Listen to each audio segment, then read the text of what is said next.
I want to welcome to the stage now Jessica Morales Macketto, a community organizer who's done a great deal on climate change as well. Hey, Jess.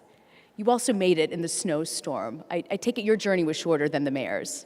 I think I had thought that I had a long journey, but I see that many of you have traveled from around the world. So my 1 hour plus doesn't really seem like a long commute. It certainly did feel that way this morning.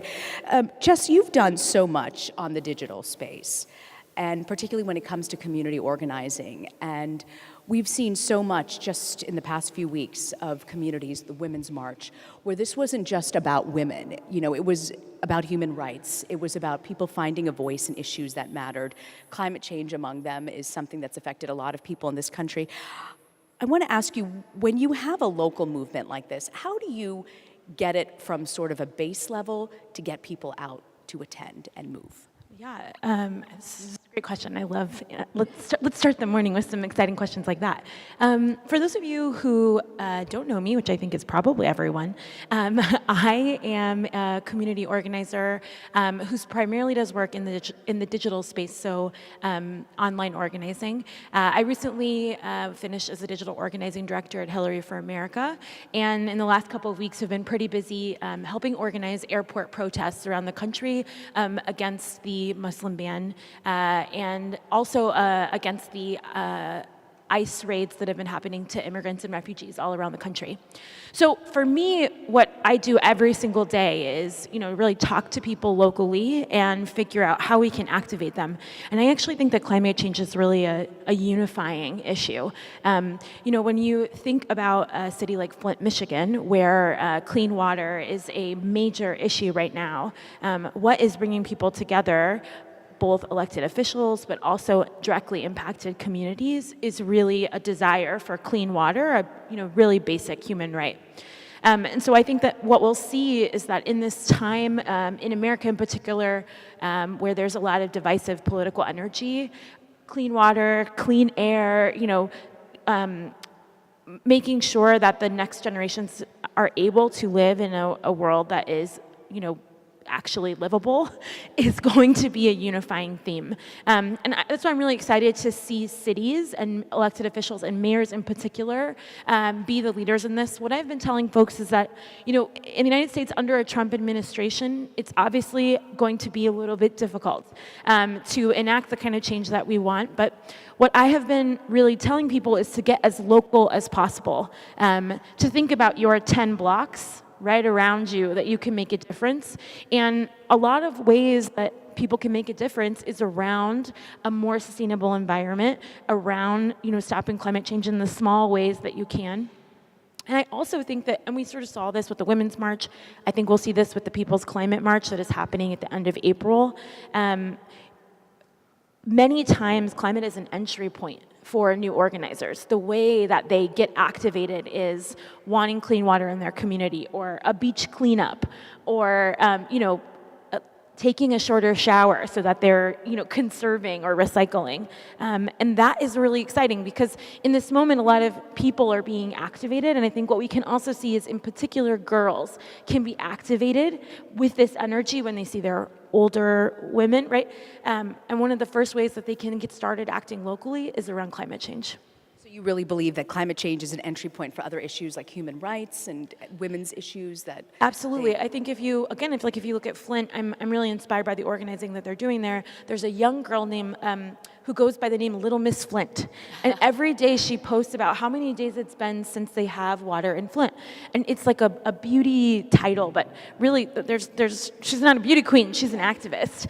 She's on Twitter, Little Miss Flint? Yeah, Little Miss Flint on Okay. Twitter. She's young, she's like 10 years old. Wow. Yes, and she's a leader in, she's a climate leader. Wow. And I think that we're seeing that kind of leadership from young girls, and that is being modeled by the women who are the ones who are saying, my kid can't go to school because he can't drink water because his asthma is so bad, that kind of stuff. So I really do think that these core issues are what are going to keep connecting us. Mm-hmm. You know, you mentioned about how we just don't know where the Trump administration is going on climate change. I really wanted to ask Mayor Mancera, but I held my tongue. If he follows Vicente Fox on Twitter, talk about caliente, that Twitter feed is amazing. I have to say, the newsroom, we're constantly watching that.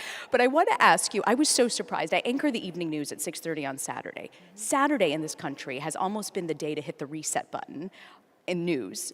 The protests in the airports happened on a Saturday after the travel ban executive order came down on a Friday, happened on a Saturday. How do you get these community groups from all across the world, really, is what we saw that Saturday, to go from their couches to the airports to launch activism? You know, I wish that I could tell people that there was like a formula. I don't necessarily think there is like a winning formula, but I love to tell the story about the airports because I helped organize a lot. I helped put out some information, but there's no one in charge of the airport protests. It happened organically because people are motivated. And, you know, we were just seeing that people were making calls online, on Twitter, on Facebook, and saying, we're going to the airport right now. Meet us at Terminal 2. I was helping aggregate information, but I was also helping organize protests, and my favorite story is about a teacher in St. Louis. She found me on Twitter because I said, we need organizers in XXX cities. And the way that we picked those cities was I Googled what were the most American airports with the most international incoming flights every day. And so I figured that's where there would be refugees.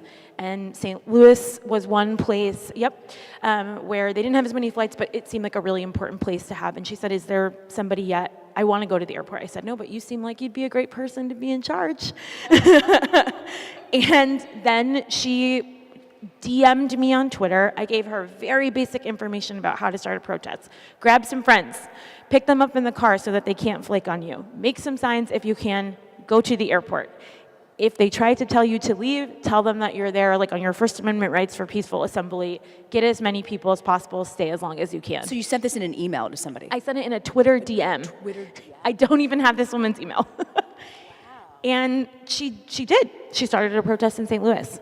And people followed her because we promoted her protest in St. Louis. She started a Facebook event. Thousands of people showed up. You know, that's the kind of organizing that we're seeing. That's the kind of energy that we have.